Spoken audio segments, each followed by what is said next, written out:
Jake Morrison stood on the bridge of his ship and watched the enemy fleet come out of space. 47 alien ships appeared like dark clouds against the stars. Each one was bigger than anything humans had ever built. The weapons on those ships could destroy planets. Jake commanded 12 human ships. They were protecting the mining colony on New Horizon. 20,000 people lived down there. They were farmers, miners, and families who just wanted a quiet life far from Earth. Now death was coming for them from the stars. The alien message came through the radio. The voice was cold and harsh. Humans of New Horizon, you will surrender now. Your ships will power down. Your people will come with us. If you fight, we will kill everyone. Jake looked at his crew. They were young men and women who had signed up to protect human colonies. None of them had ever fought a real war. But Jake could see the anger in their eyes. These aliens thought humans would just give up without a fight. "This is Captain Morrison of the Earth Defense Force," Jake said into the radio. "New Horizon is under our protection. Leave now or we will defend ourselves." The alien admiral laughed. His name was Vextar, and he had destroyed hundreds of worlds. 12 small ships against 47 war vessels? You are either very brave or very stupid human. "Maybe both," Jake said quietly to his crew. Then he opened a channel to all the human ships. "Listen up, everyone. We can't win this fight the normal way, but we're not going to let these things hurt our people. We're going to make them pay for every inch." The battle started badly for the humans. The alien ships had better weapons and stronger shields. Jake's ship took heavy damage in the first few minutes, but the humans had something the aliens did not expect. They were willing to die to protect their people. Jake ordered his ships to attack in small groups. They would hit the aliens fast and then run away. When the aliens chased them, other human ships would attack from behind. It was dangerous, and many human ships got destroyed. But each time they attacked, they took alien ships with them. The alien Admiral Vextar got angry. These humans were supposed to be weak. They were supposed to surrender like everyone else, but they kept fighting even when their ships were falling apart. Some human pilots crashed their damaged ships right into alien vessels. Both ships would explode, but the humans seemed happy to trade their lives for alien deaths. Lisa Carter watched the battle from the colony below. She was in charge of all the people on New Horizon. The government on Earth had sent her here to make sure the colony was safe and happy. Now she was watching brave men and women die in space to protect her people. The battle went on for 6 hours. One by one, the human ships were destroyed, but they were not dying quietly. Jake's ship, the UES Vigilant, was the last one left. Half. His crew was dead and the ship was barely working, but Jake kept fighting. "Sir," said his young officer Danny, "we can't win this. Maybe we should surrender and save the colony." Jake shook his head. "If we surrender, they'll kill the colony anyway. That's what these aliens do. But if we make them pay enough, maybe they'll think twice about attacking other human worlds." The UES Vigilant made one last attack run. Jake aimed his ship at the alien flagship. He was going to ram it and take Admiral Vextar with him, but the alien weapons were too strong. Jake's ship exploded before it could reach its target. Admiral Vextar looked at the space around his fleet. 31 of his 47 ships were gone. Burning pieces of metal floated everywhere. He had won the battle, but it felt like losing. His own ship was badly damaged. Many of his best officers were dead. The admiral looked at the human colony below. These people had fought harder than anyone he had ever faced. They had turned their small ships into weapons. They had died without fear. "What kind of species does that, sir?" said one of his officers. "Should we destroy the colony now?" Vextar thought about it. His fleet was hurt badly. If more humans came, he might not be able to fight them. But the hegemony wanted prisoners. They wanted to learn about this new species. "No," he said. "Take the leaders alive.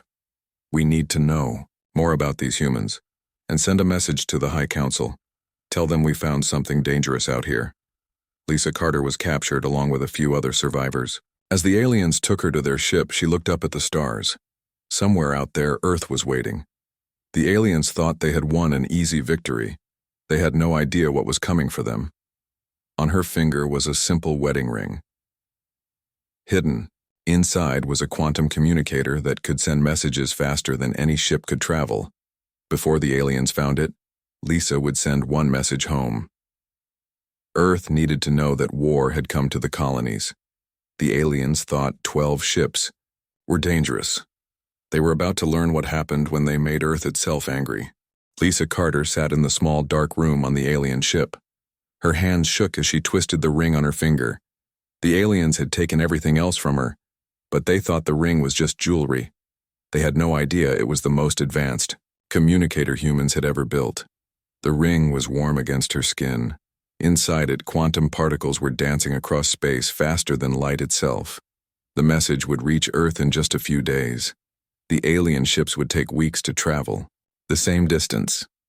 That time difference would save millions of human lives. Lisa spoke quietly to the ring. "This is Lisa Carter, Colony Administrator of New Horizon. We are under attack by aliens calling themselves the Kalrathi Hegemony. Captain Jake Morrison and his fleet fought bravely, but they are all dead. The enemy had 47 ships when they arrived. We destroyed 31 of them. They are heading toward Earth space now. They underestimate us. Use that against them." The ring grew warm and then went cold. The message was gone, racing through space toward home. Lisa hid the ring again and waited. Soon the aliens would come to question her. She would tell them nothing useful, but Earth would know what was coming. On Earth, Fleet Admiral Ryan Hayes was drinking coffee in his office when the emergency alarm started ringing. The sound meant only one thing. Humans were under attack somewhere in space. Hayes had been waiting for this moment his whole life. The quantum message appeared on his screen. Hayes read it 3 times before he believed it. The colonies were under attack by an alien empire. One of their fleets was already destroyed. The enemy was coming toward Earth. Hayes stood up and walked to the window. Outside, he could see Luna Station and its massive shipyards. Hundreds of human warships floated in space around the moon. More ships were being built in the yards every day. Earth had been preparing for this war since humans first reached the stars. Hayes pressed the red button on his desk. All across Earth space, alarms started ringing. On Luna, Mars, and the asteroid colonies, men and women ran to their ships. The largest war fleet in human history was about to wake up. General Patricia Cole arrived at Hayes' office within minutes. She was in charge of the Earth Defense Council. Her job was to protect humanity from any threat. Today, that threat had finally arrived. "How bad is it?" Cole asked. Hayes showed her the message. They destroyed Morrison's fleet but lost most of their own ships doing it. These aliens think they won an easy victory. They have no idea what they just started. Cole nodded. She had known Jake Morrison personally. He was a good officer and a brave man. His death would not go unavenged. "How many fleets can we mobilize?" "All of them," Hayes said. "Every ship, every crew, every weapon we have. The war protocols are clear. Any species that attacks human civilians faces the full military might of Earth." Around Earth, the great war machine began to move. On Luna Station, Admiral Susan Phillips received orders to prepare the 4th Fleet for immediate departure. Her 28 ships were among the newest and deadliest in human space. Each one was built for war. On Mars, Captain Sam Rodriguez got his orders while eating breakfast with his family. His fleet was being sent to protect the inner colonies. Rodriguez kissed his wife and children goodbye. He did not know when he would see them again. In the asteroid belt, Captain Ben Clark was loading supplies when his ship's computer started flashing red. War had come at last. Clark's fleet was the fastest in human space.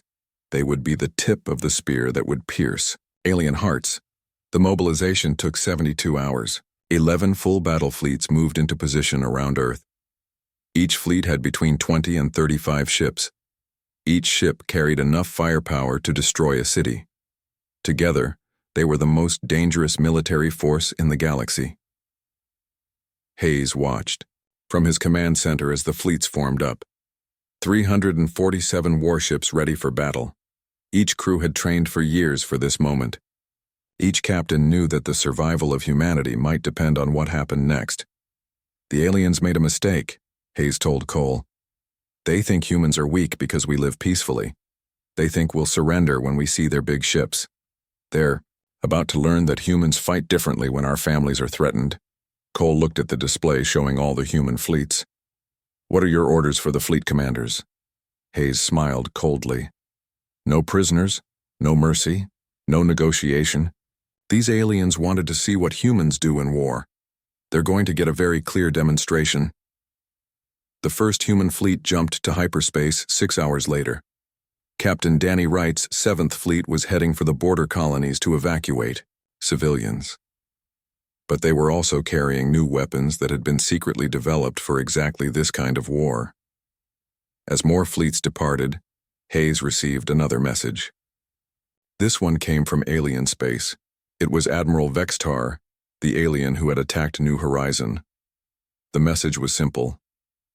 Surrender now, or we will destroy all human colonies. Hayes recorded his reply carefully. This is Fleet Admiral Ryan Hayes, of Earth. You attacked our people. You killed our defenders. You took our citizens prisoner. Now you will learn what happens when humanity goes to war. We are coming for you. We will find you. And we will destroy everything you have ever built. The message was sent to all known alien positions.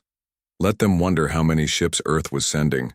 Let them worry about human weapons they had never seen. The aliens had wanted war. Now they were going to get more war than they could handle. Earth's fleets were moving toward alien space like a great storm. Soon the galaxy would see what humans could do when they stopped being peaceful.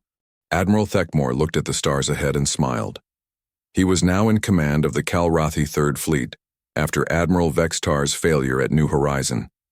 The High Council had given him a simple mission: destroy the human colony at Centauri Prime, and continue toward Earth. Intelligence reports said the humans only had light defenses around their oldest colony, maybe 10 or 12 ships like the ones that had caused so much trouble at New Horizon. Thekmore had 16 ships left from the 3rd Fleet, plus reinforcements. 28 alien warships should be more than enough to crush any human resistance. Captain Sam Rodriguez stood on the bridge of the UES Retribution and watched his enemy approach. Rodriguez commanded Earth's 2nd Fleet, 28 of humanity's finest warships. They had been waiting in the Centauri system for 2 weeks, preparing. For this battle, Rodriguez was not like the colony defenders at New Horizon. His fleet was trained for war. Every ship had been built to fight and destroy alien vessels. Every crew member had studied the recordings from Jake Morrison's last battle. They knew exactly how the aliens fought and how to kill them. "Sir," said Lieutenant Amy Foster from the communications station, "the aliens are broadcasting a surrender demand." Rodriguez almost laughed. These aliens still thought humans would give up without a fight. They had learned nothing from their victory at New Horizon. "Open a channel to all ships. It's time to show these things what a real human fleet can do." The battle for Centauri Prime began when the human fleet divided into 4 groups. Rodriguez had studied the alien tactics carefully.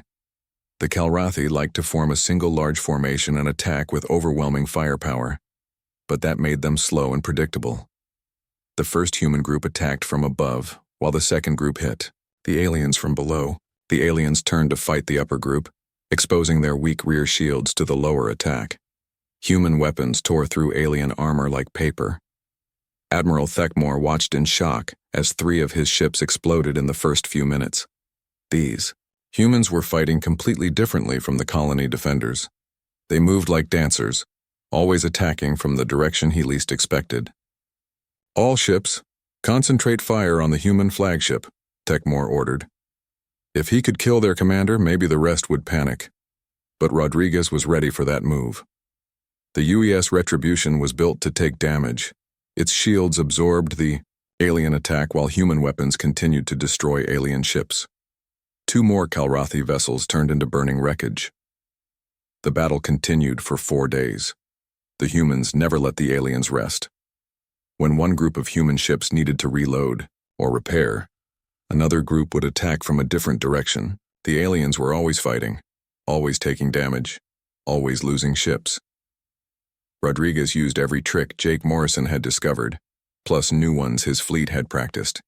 Human ships would pretend to be badly damaged, then explode with full power when aliens came close. They would hide behind asteroids and attack when the aliens passed by. They would ram damaged alien ships at full speed, destroying both vessels. But there was something else different about Rodriguez's fleet. They were not just defending their homes. They were hunting for revenge. Every human pilot remembered the colony at New Horizon. Every human crew member wanted to make the aliens pay for what they had done. On the third day, Rodriguez ordered his ships to stop taking prisoners. Any alien ship that tried to surrender was destroyed immediately. The aliens had shown no mercy to human civilians. They would receive none in return. "Sir," said Amy Foster, "the aliens are trying to retreat." Rodriguez smiled coldly. "Not today. All ships, pursuit formation. We're going to follow them back to alien space and destroy everyone." The human fleet chased the surviving alien ships for 6 hours. One by one, the Calrathi vessels were caught and destroyed. Their faster ships could not escape because human weapons had longer range. Their stronger ships could not fight because they were outnumbered. Admiral Thekmore's flagship was the last alien ship alive. Rodriguez brought the UES Retribution alongside and opened a communication channel. "This is Captain Rodriguez of Earth," he said. "You attacked our colonies. You killed our people. Now your fleet is destroyed and you're going to die. But first, you're going to send a message to your leaders." Thekmore stared at the human captain on his screen. There was no emotion on Rodriguez's face. No anger, no hatred, just cold determination. "What message?" "Tell them this was just one human fleet. Tell them Earth has many more. Tell them that every alien ship that enters human space will be destroyed. No exceptions, no mercy, no survivors." Rodriguez cut the communication channel and ordered his weapons to fire. Admiral Thekmore's ship exploded in a ball of fire and metal. The third fleet was completely destroyed. The few Calrathi ships that escaped the battle carried terrifying news back to their empire. The humans had not sent a rescue force to Centauri Prime. They had sent an execution squad. These were not the same humans who had died defending New Horizon. These humans were hunters. Rodriguez's report to Earth was simple. "Centauri system secure. Enemy fleet eliminated. No survivors. Proceeding to next target." Fleet Admiral Hayes read the report with satisfaction. The second fleet had performed exactly as planned. But Rodriguez was just one piece of a much larger plan. 10 more human fleets were moving through space toward alien territory. Each one was carrying a message of destruction. The aliens had wanted to see what humans were capable of in war. Rodriguez had shown them that human revenge was swift, thorough, and absolutely merciless. The Calrathi hegemony was beginning to understand that they had awakened something terrible, but the real war was just beginning. Earth's fleets were spreading through alien space like wildfire. Soon the aliens would learn that destroying one human colony meant facing the combined wrath of an entire species that refused to be conquered. Supreme Admiral Kralteth stood before the Hegemony High Council and tried to explain how badly the war was going. In 6 months, the humans had destroyed 12 Calrathi fleets. Entire star systems that had belonged to the Empire for centuries were now under human control. The aliens who had conquered half the galaxy were losing to a species they had never heard of before. "The humans fight like demons," Kralteth told the council. "They take no prisoners. They show no mercy. When they capture our worlds, they execute every Calrathi they find. Our people are terrified to fight them." The council members whispered among themselves. For 300 years, the Calrathi hegemony had expanded across the stars without serious opposition. Now one species was destroying their empire piece by piece. "How is this possible?" asked Council Leader Mordak. "The humans only have a few hundred ships, we have thousands." Kralteth activated the holographic display. It showed the current positions of all known human fleets. Red dots marked where Calrathi forces had been destroyed. Blue dots showed human victories. The map was mostly blue. "The humans don't fight like any species we have encountered," Kralteth explained. They coordinate their fleets perfectly. They use tactics we have never seen, and they are absolutely ruthless in battle. When a human fleet attacks, it does not stop until every enemy ship is destroyed. The Supreme Admiral touched a control, and new images appeared. They showed recordings from the battle at Centauri Prime. The Council watched in horror as human ships tore through Kalrathi formations like they were made of paper. "Look at this," Kralteth said. "The human ships move, in perfect coordination.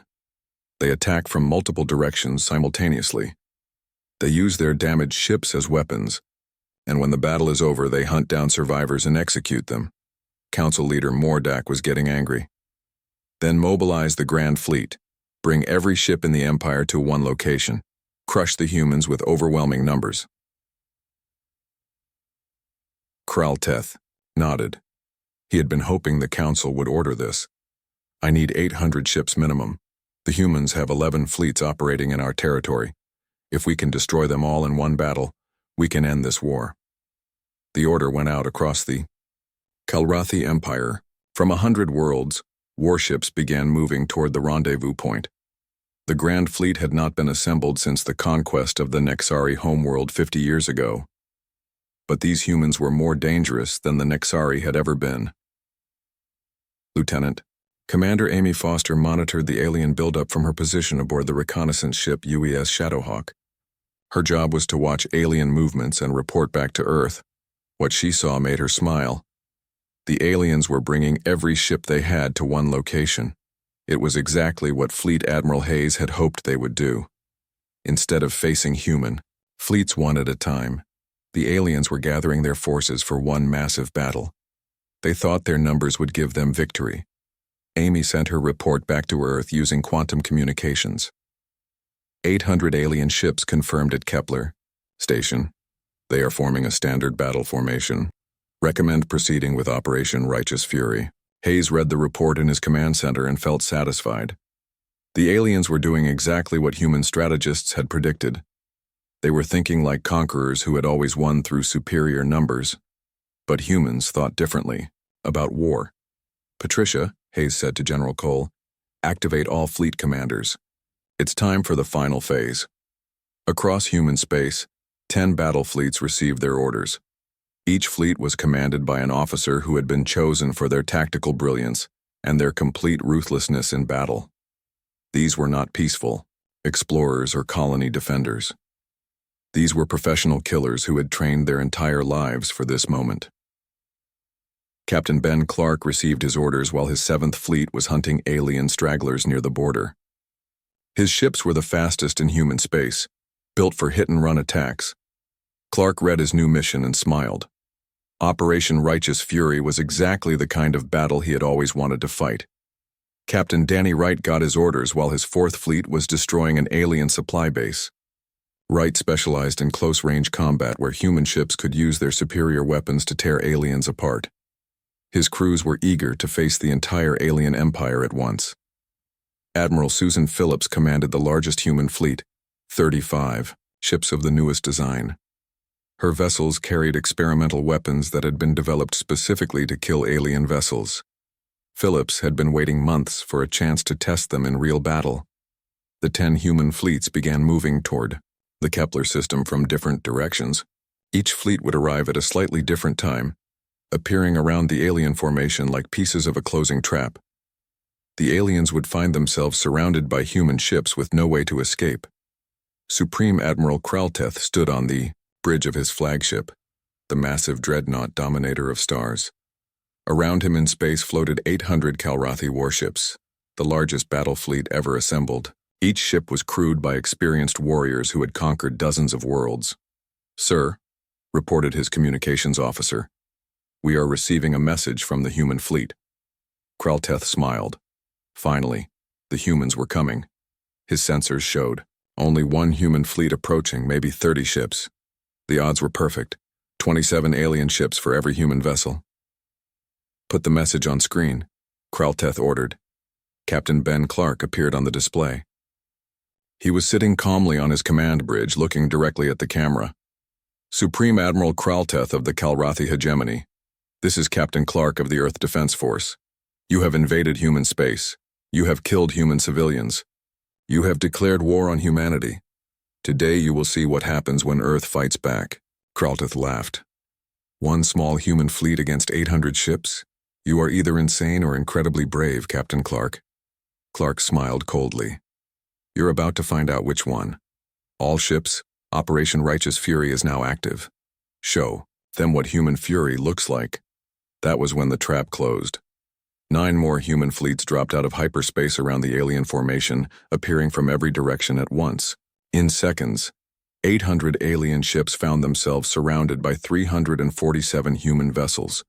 Kralteth stared at his tactical display in shock. The humans had been planning this battle for months. Every move the Kalrathi had made, every decision, had been part of a human plan to gather all the alien ships in one place where they could be destroyed together. The Battle of Kepler Station was about to begin. The Battle of Kepler Station began with silence. For 30 seconds, 800 Kalrathi ships and 347 human vessels stared at each other across the void of space. Then Admiral Susan Phillips opened fire, and the largest space battle in galactic history exploded into chaos. Phillips commanded the 4th Fleet from her flagship, the UES Indomitable. Her first target was not the alien warships but their supply vessels and fuel tankers. Human missiles streaked across space and began destroying the ships that kept the alien fleet running. Without supplies, the alien ships would become helpless. Supreme. Admiral Kralteth watched his support ships explode and realized the humans were not fighting the way he expected. Every species the Kalrathi had ever fought tried to destroy their biggest warships first. The humans were attacking his logistics, making it impossible for his fleet to operate effectively. "All ships, attack the human flagship," Kralteth ordered. "Concentrate all firepower on their command vessel." But that was exactly what the humans expected. As soon as the alien ships turned toward Phillips's fleet, Captain Ben Clark's 7th Fleet attacked from behind. Clark's ships specialized in fast attacks against weak points. His weapons tore through the rear shields of 6 alien vessels before they could turn around. The battle became a nightmare for the Kalrathi. Every time they focused on one human fleet, 2 others would attack from different directions. The humans moved like they could read alien minds, always appearing where the Kalrathi were weakest. Captain Danny Wright brought his ships in close to the alien formation. Wright's fleet was designed for brutal close-range fighting where human weapons were most effective. His ships dove into the middle of the alien fleet like sharks, destroying everything they touched. "All human fleets, execute rotation pattern 7, came the order from Fleet Admiral Hayes, who was commanding the battle from his flagship UES, Judgment Day. The human fleets began to move in a complex dance around the alien formation. When one fleet got damaged or low on ammunition, it would pull back while fresh human ships took its place. The aliens never got a moment to rest or reorganize. Supreme. Admiral Kralteth was losing ships faster than his computers could count. The humans had turned the battle into a slaughter. His advantage in numbers meant nothing because the human fleets kept rotating, always bringing fresh ships into battle while his crews got more and more exhausted. "Sir," reported his tactical officer, "we have lost over 200 ships. The humans have lost only 37. Kralteth could not believe what he was hearing. His fleet had more than twice as many ships as the humans. They should have won this battle in the first hour. Instead, the Kalrathi Empire was being systematically destroyed. Captain Amy Foster watched the battle from her position on the UES, Shadowhawk. She was supposed to stay out of the fighting and just observe, but the sight of so many alien ships dying filled her with fierce joy. These were the same aliens who had murdered the colonists at New Horizon. They deserved everything that was happening to them. The battle continued for 18 hours. Human fleet commanders coordinated their attacks with perfect precision, hitting the aliens from every possible angle. Each human captain had trained for years for this exact kind of battle. Each crew knew their job and did it with deadly efficiency. Commander, Rachel Murphy's engineering teams had spent months developing new weapons specifically designed to penetrate Kalrathi shields. Now those weapons were proving their worth. Every human shot seemed to find its target. while alien weapons bounced harmlessly off improved human defenses. As the hours passed, the alien fleet began to break apart. Ships tried to escape but found human vessels blocking every route. The Kalrathi had thought they were entering battle, but they had actually flown into a carefully planned execution. "Sir," Kralteth's communications officer called out, "the 5th Battle Group is requesting permission to surrender." Kralteth looked at his tactical display. Half his fleet was gone. The other half was scattered and demoralized. Maybe it was time to end this slaughter and try to save what ships he could. "Broadcast surrender signal to all human vessels," Kralteth ordered. The message went out across the battlefield. The few surviving Kalrathi ships powered down their weapons and waited for the humans to accept their surrender. In every previous war, this was when the fighting stopped. But the humans kept shooting. Fleet Admiral Hayes received the surrender message and immediately rejected it. "All human commanders, continue the attack. No prisoners, no survivors." These aliens wanted to see what humanity was capable of in war. They're going to see all of it. The slaughter continued. Human ships hunted down surrendering aliens and destroyed them without mercy. Escape pods were targeted and blown apart. Medical ships were treated the same as battleships. The humans were not just winning a battle, they were erasing the Kalrathi fleet from existence. Supreme Admiral Kralteth watched his empire die around him. The Dominator of Stars was one of the last alien ships still fighting. Its massive armor had kept it alive longer than smaller vessels, but human weapons were slowly cutting through its defenses. "Send a message to the hegemony homeworld," Kralteth told his communications officer. "Tell them the Grand Fleet is destroyed. Tell them the humans are coming. Tell them to surrender before it's too late." The message was sent just as human weapons finally penetrated the flagship's armor. The Dominator of Stars exploded in a ball of fire that lit up the entire battlefield. Supreme Admiral Kralteth died, still trying to understand how his superior fleet had been so completely destroyed. The Battle of Kepler Station ended with 800 alien ships turned into floating debris. The humans had lost 63 vessels, mostly due to ramming attacks and accidents. It was the most one-sided victory in the history of space warfare. Fleet Admiral Hayes stood in his command center and surveyed the battlefield. Pieces of alien ships drifted everywhere. Not one Kalrathi vessel had survived. The largest fleet in alien history had been completely annihilated. "Send a message to the Kalrathi homeworld," Hayes ordered. "Tell them their grand fleet is gone. Tell them their empire is finished. Any alien ship that enters human space will be destroyed without warning.